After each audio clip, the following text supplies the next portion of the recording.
Hi, this is Ushio, and today we're going to look at Shortcake Cake.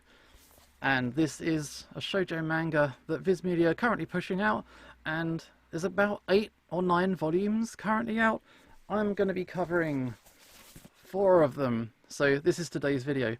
So I've read all 4 of these volumes within the last 24 hours because it's a very pleasant, easy read.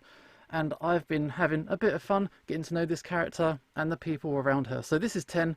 She's like a girl who lives pretty much in the middle of nowhere, and she's starting a new school, and it's an hour commute and back. So with the commute, it means that she's missing out on the little social aspects of being a student in high school. So she kind of like visits with her friends, but she has to leave early and is always missing out. But luckily, one of her friends, she's also living in some kind of dormitory, and they check out the house. She stays overnight, kind of like illegally, but she kind of bumps into all the people there, and she kind of likes what she sees, and she moves in with these people, and they start to get to know each other, and that's essentially how the manga works. And if you really want to break it down into what kind of shoujo it is, it's a love triangle shoujo. Normally you have like the bad boy and the boy next door, but they're not like that because the majority of the characters in this manga are actually pleasant people, and they're nice, and they're the kind of people that you'd want to hang out with, or at least you wouldn't hate them if they were part of your social group. So Ten's quite a nice protagonist because she's like very, I don't want to say like blunt, but she's very direct, and she's honest, not to a fault, but she just tells people straight, and she doesn't like mess around with them. She doesn't play around, she doesn't flirt. She's like, if she sees someone and it's worthy of compliment, she's like, oh, that was a nice thing you did. If she sees something that was bad, she's like, oh, you're a horrible person. And she'll just say it, bam, right to their face like this. So the couple of guys in the dorm, there's one called Jackie and the other dude is called Riku. Riku is a bit of a player, and because he's a bit of a player, that means he flirts with everybody, and she's just like, don't get anywhere near me kind of thing. And she just shuts him down, and that's all there is to it. But he actually does a nice thing, and she just turns around and says, oh, that was really nice, and I respect that you did that. And that instantly, Riku just instantly says, oh no, this girl seen through my bravado and is completely kind of like taking me off guard actually, and he falls for her pretty much instantly like this. The other guy is called Chiaki, and he's a bit of like he's always got his head in a book, doesn't really pay attention to what's going around. He's a little bit oblivious. He's also a bit of a pretty boy, and yeah, he's just kind of like pleasant as well. And that's the basic love triangle and how it starts to go. It has an interesting way that it goes about things because it's not purely Ten as our main character. She's the main character, but it kind of jumps between perspectives. So one chapter it'll be about her, and the other chapters will be maybe about Jackie here, or maybe it'll be about Riku. And you'll go right into their minds and you'll see their perspective on certain situations. So sometimes you have to quickly adjust your perspective, because you're not told, oh, this is from, you know, Chiaki's perspective. You just have to kind of like learn, oh, it's kind of switching around. So it's not like people are mystified. You don't have to second guess what people are like or what their inner demons are, because you kind of enter their mind straight away, and you kind of learn how they approach each other, and how they're kind of like worried about upsetting other people, or how they can get like Ten to like them. And it has like a nice everydayness about it. It isn't like super dramatic, it isn't like melancholic, it isn't saccharine. It's kind of like normal.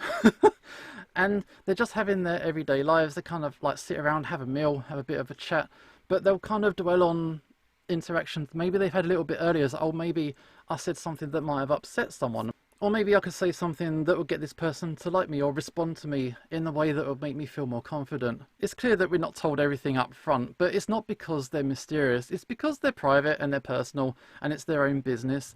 So as it affects the story, you start to learn a little bit about more the characters and how they learn to kind of fit in with each other, because both of the main characters have kind of got a thing for Ten. They both have a crush on her, and they both tell each other, they're just like, dude, I've got a thing for her, what do you want me to do?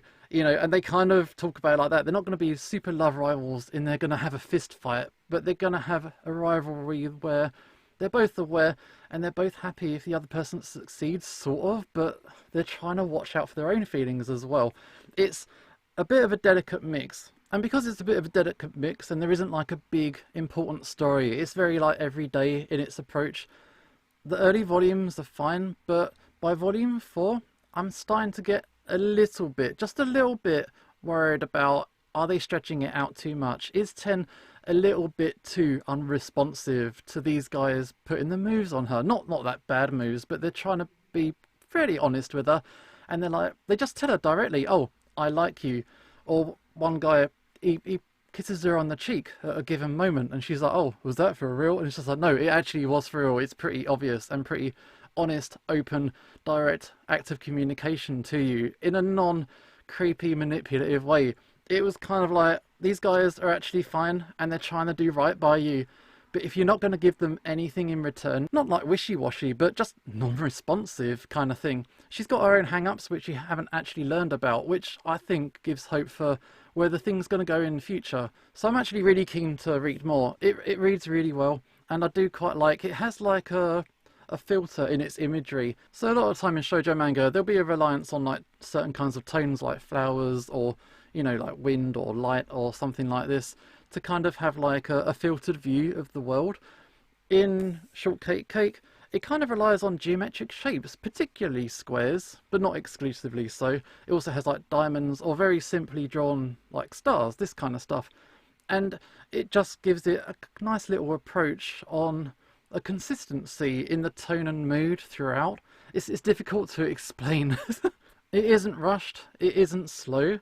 It's just like a nice steady pace on these people that are, they're kind of pleasant to hang out with, and I don't have a problem with that. So there are more volumes, and so long as the dynamic and the mixture of characters keeps developing in like positive ways, and it doesn't just get into a rut in, oh, wishy-washy, I don't know what guy I like the most. I don't think it will go that way, because the characters are pretty intelligent, they all have their own motivations, they all have their own thoughts, and they're all explained to the viewer as well. So we understand that these people aren't stupid, and they are aware of their emotions and feelings, and they are looking to develop them quite honestly, openly, and in a productive way. But I do enjoy this one, so I'm definitely going to get more. But yeah, that's a bit of an introduction to Shortcake. And yeah, one little detail as well, the author is Sue Morishita. She is, or they are, two people. And these two people work together to bring us this manga, and I hope to read more of it very soon. But this is an introduction to Shortcake, and Ushio is signing off, and hopefully I'll see you next time.